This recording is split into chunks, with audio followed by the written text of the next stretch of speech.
इदम श्री सद्गुरुवे नमः। परम पूज्य गुरुदेव, वंदे माँ का ध्यान और मानव जीवन की आचार संहिता पर चिंतन मनन। हमारे युग निर्माण सत्संकल्प। बीते स्वाध्याय में हमने जाना कि युग निर्माण सत्संकल्प क्या है।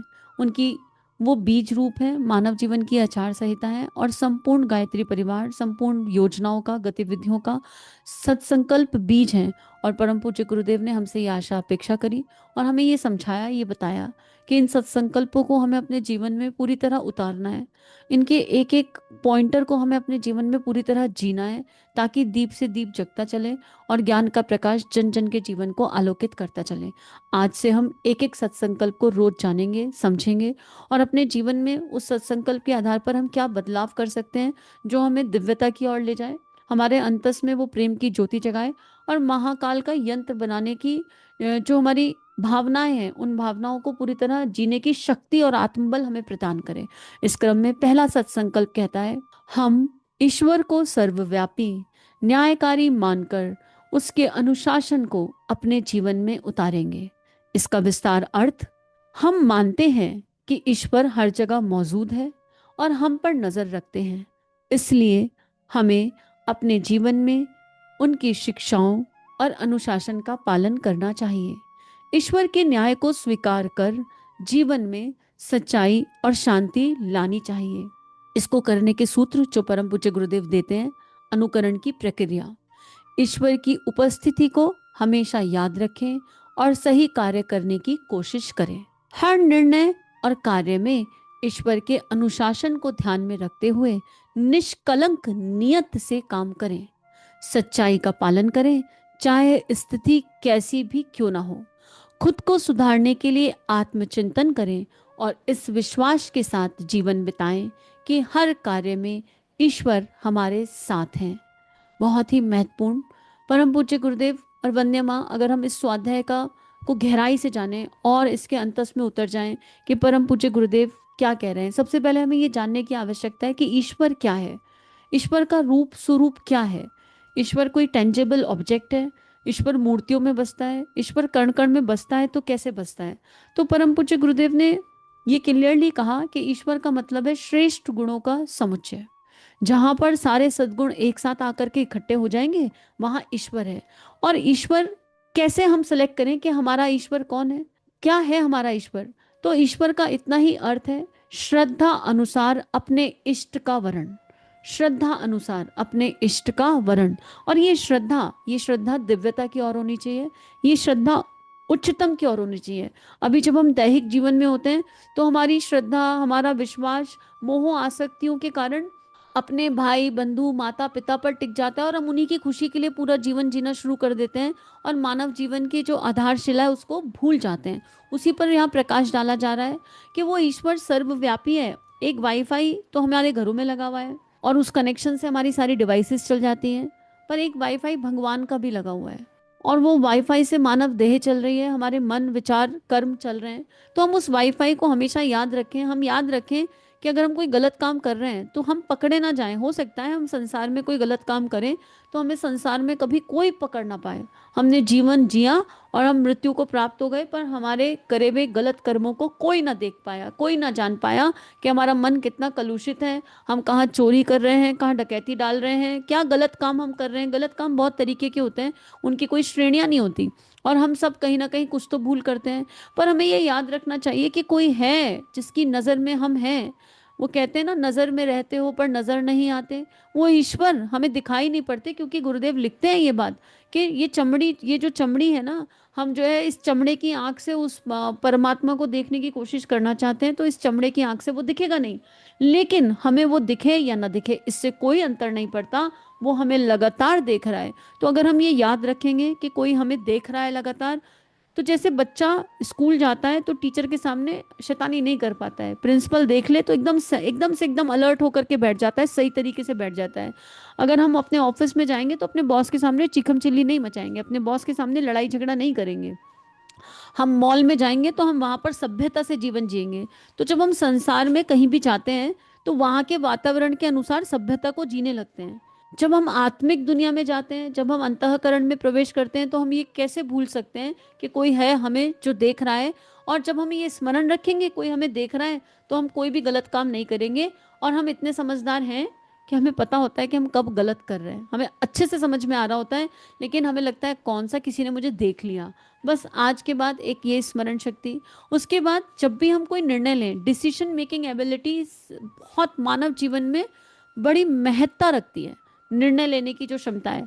और जिन लोगों के पास डिसीजन मेकिंग एबिलिटी नहीं होती, कहीं ना कहीं उनका सेल्फ कॉन्फिडेंस डावाडोल हो जाता है। और जब हम सत्यनिष्ठ होके चलेंगे ना, जब हम बहुत, हमारे कॉन्सेप्ट बहुत क्लियर होंगे कि क्या करने योग्य है, क्या करने योग्य नहीं है, जब हमें ये क्लियरिटी से पता होगा, तो हमको निर्णय लेने में तकलीफ नहीं होगी। हमारे निर्णय हमेशा मैं और मेरा से दूर होने चाहिए, अपनी स्वार्थी सोच से दूर होने चाहिए। गुरुदेव ने हमेशा ये समझाया, ये बताया कि कोई भी डिसीजन हम लें तो व्यापक सोच के साथ लें, बड़ी सोच के साथ लें, वसुधैव कुटुंबकम की सोच के साथ लें। यहाँ तक कि जब हम एक कोई चिप्स का पैकेट घर में लाकर काट रहे हैं ना, तो वो चिप्स का पैकेट हमने काट तो लिया और हमने अपनी स्वाद ग्रंथियों को सेटिस्फाई कर लिया, लेकिन वो एक व्यापक निर्णय नहीं था। वो निर्णय ऐसा नहीं था कि इसने मदर अर्थ को कंट्रीब्यूट किया हो, इसने ब्रह्मांड को कंट्रीब्यूट किया है। क्योंकि वो जो चिप्स का पैकेट जब धरती पे जाएगा तो वो पोल्यूशन फैलाएगा, और पेट के लिए भी कोई अच्छी चीज़ तो है नहीं वो। तो ऐसे जब हम बारीक बारीक चीज़ों में, और ये फिर हमें याद रखना है कि ये हमें अपने लिए अप्लाई करना है। परम पूज्य गुरुदेव ने कल कहा कि एक एक सत्संकल्प की एक एक लाइन केवल आत्मचिंतन का केंद्र बिंदु बने, किसी और के बारे में सोचना ही नहीं। हम इतनी बात को सुन लें और तुरंत अपने बच्चों पर अप्लाई करना शुरू कर दें, नहीं, बिल्कुल भी आवश्यकता नहीं है। बच्चे, परिवार वाले जो देखेंगे वो सीख जाएंगे। अगर हम कुछ ऐसा कर रहे हैं जो उचित है, नैतिक है, आदर्शों के अनुसार है, वैल्यूज और प्रिंसिपल्स के अनुसार है, शास्त्रों के अनुसार है, अंतरात्मा उसकी गवाही दे रही है और वो किसी का दिल दुखाने वाला काम नहीं है, और हम उसे लगातार करेंगे, तो वो एनर्जी हमारे आसपास के क्षेत्रों में, हमारे परिवार में, हमारे समाज में अपने आप ट्रैवल कर जाएगी। बस हम अपने आप से पूछ लें। तो ये तो बहुत एक छोटा एग्जाम्पल था, लेकिन हमें छोटे से छोटा और बड़े से बड़ा निर्णय दो चीज़ों को ध्यान में रख के लेना है। एक, अनुशासन अर्थात डिसिप्लिन, और दूसरा निष्कलंक नियत। इंटेंशन और इंटेंसिटी मैटर करता है। हमारी किसी ने बहुत दान दिया, लेकिन दान देने के पीछे की इंटेंशन अगर लोकेशना है, तो भगवान के खाते में वो दान काउंट नहीं होगा। भले ही स्थूल देह से स्थूल संसार बहुत वाही वाही करे कि हम कितने दानी हैं, हम कितने बढ़िया इंसान हैं, लेकिन ईश्वर जो देखता है वो नियत देखता है, भावना देखता है। फिर सच्चाई का पालन चाहे किसी भी स्थिति में हो। मानव जीवन की नींव को धर्म और सत्य बताया गया। जब जब धर्म की हानि होगी तब तक भगवान का प्राकट्य होगा। जब जब सत्य की हानि होगी, जब धर्म की हानि कब होती है, जब सत्य नींव से हट जाता है।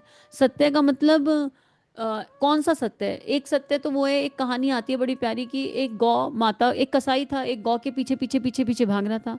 गौ माता ने एक ऋषि की शरण ली, साधु की शरण ली। वो साधु मौन साधना में रहते थे, बोलते नहीं थे, और अपना जीवन एक बहुत श्रेष्ठतम जीवन जी रहे थे। और वो गौ माता वहां छुप गई। कसाई पीछे पीछे आया और उन्होंने साधु से पूछा, आपने वो गौ माता को देखा कहीं, गाय को देखा कहीं? भाग रही थी, मेरा शिकार है वो। और साधु अपने सत्य की रक्षा कर रहे थे, और अपने सत्य की रक्षा करने में उन्होंने गौ का एड्रेस बता दिया। लेकिन हमें ये विचार करने की आवश्यकता है, क्या उन्होंने ये सही सत्य की रक्षा करी?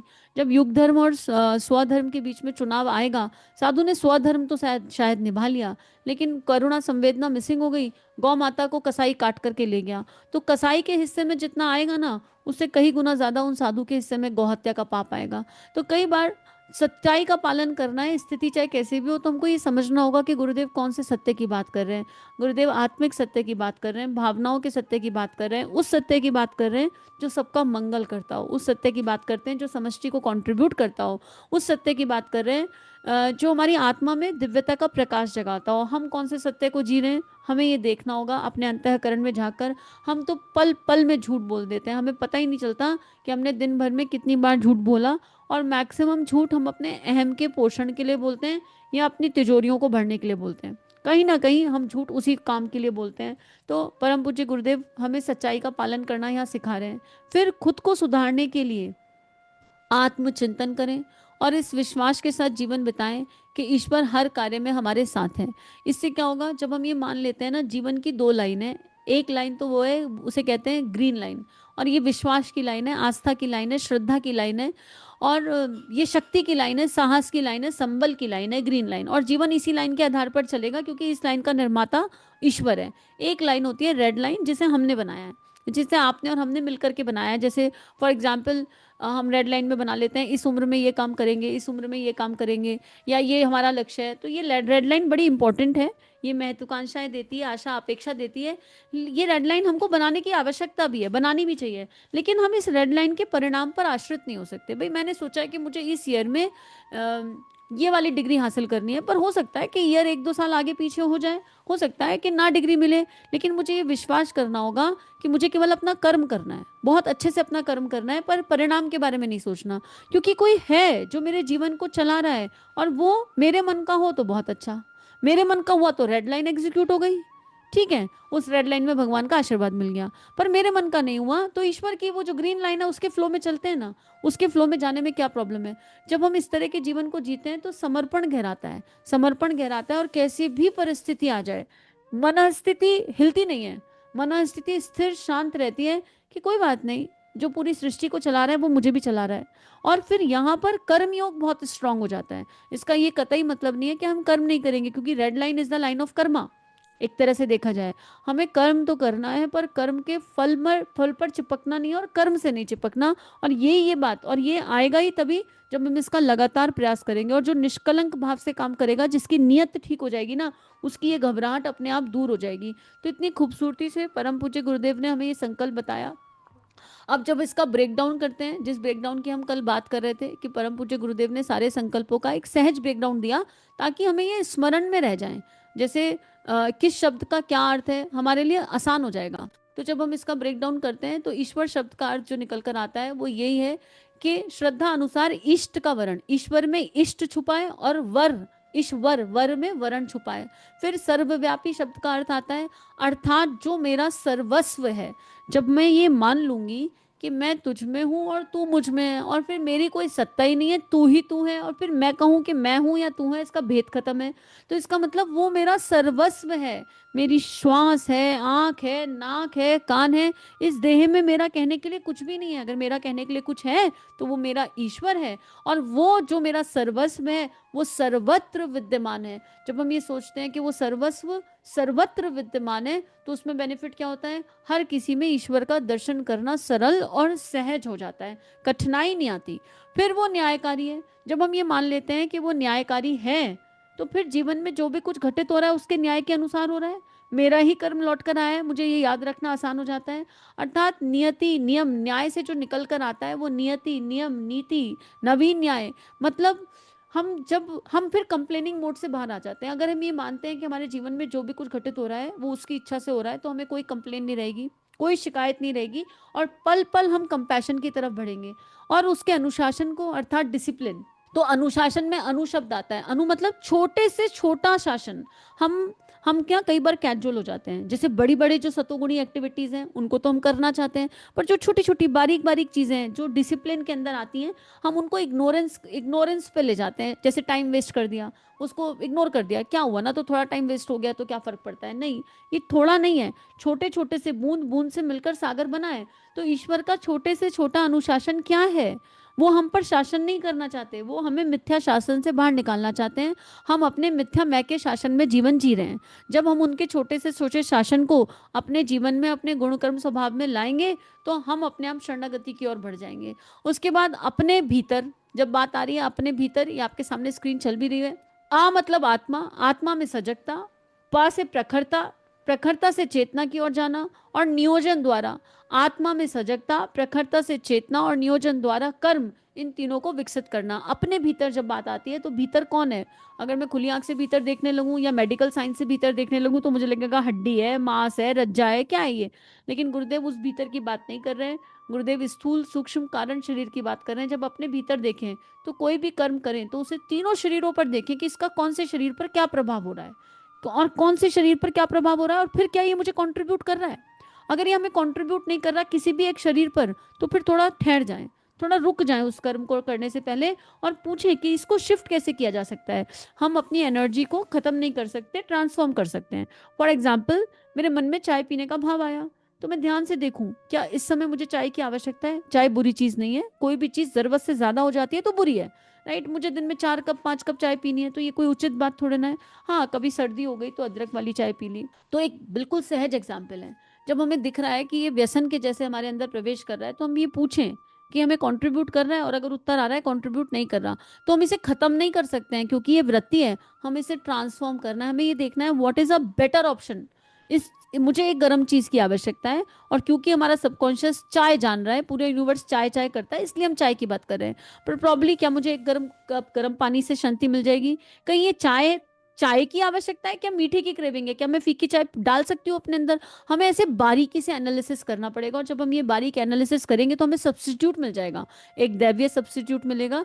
क्यों? क्योंकि हम मानव देह में, तो हमें शुरू में सब्स्टिट्यूट की जरूरत है, शुरू में आवश्यकता है, क्योंकि energy can not be destroy, it can be only transform. तो ये तो केवल एक चाय का एग्जाम्पल है, लेकिन बाकी जब हम मन की स्थिति को देखेंगे, मस्तिष्क की विचारणाओं को देखेंगे, तो भी हमें, जब हम एनालिसिस करेंगे तो ट्रांसफॉर्म करना आसान हो जाएगा। उसके बाद जीवन में अपने भीतर उनके अनुशासन को अपने जीवन में उतारेंगे। जीवन में, जीवन क्या है? जीव भाव में रहेंगे तो जीवन कभी समझ में नहीं आएगा, जीव भाव में जीवन नहीं होता। लेकिन हमें इस धरती पर ही रहना है, हमें इस धरती पर ही रहना है, और हम दिखाई जीव जैसे ही देंगे, हम बॉडी कॉन्शियस में बॉडी कॉन्शियसनेस से दिखाई देंगे, पर हम वन की वानप्रस्थी दिव्य ऊर्जा को धारण करेंगे एकांत में। If I am alone and I am happy, I am in bliss. मुझे अकेलापन खाए नहीं, अकेलापन मेरे लिए वननेस वाली फीलिंग हो जाए। ये जो वननेस वाली फीलिंग है, यही जीवन है।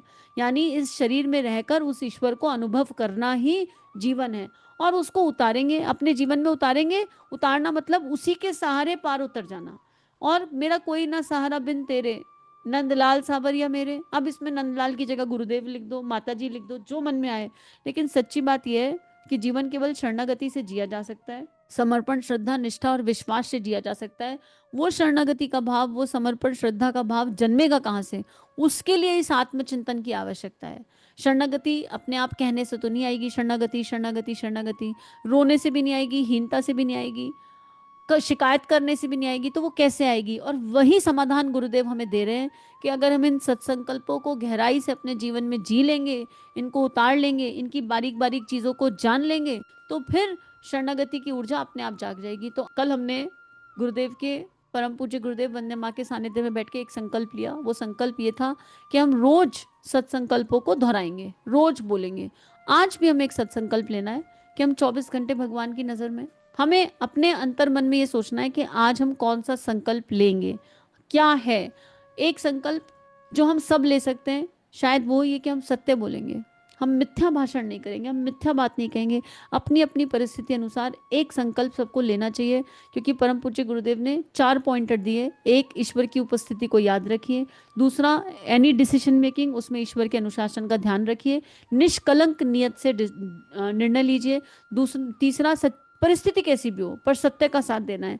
खुद को सुधारने के लिए आत्मचिंतन करना है, और इस विश्वास के साथ जीवन बिताना है कि भगवान है। तो हम इन 4 पॉइंटर में से किसी एक पॉइंटर के आधार पर एक कोई संकल्प जरूर उठाएं, और अपनी डायरी मेंटेन कर लें कि हमने आज डे 2 पर कौन सा संकल्प उठाया, ताकि उसको हम सहजता से जी सकें। सभी साथियों को कोटि कोटि आभार, सभी को बहुत बहुत प्रणाम। कल मिलते हैं अगले सत्संकल्प के साथ। सभी अपना ध्यान रखिए, नियमित ध्यान करते रहिए। इदम श्री सद्गुरुवे नमः।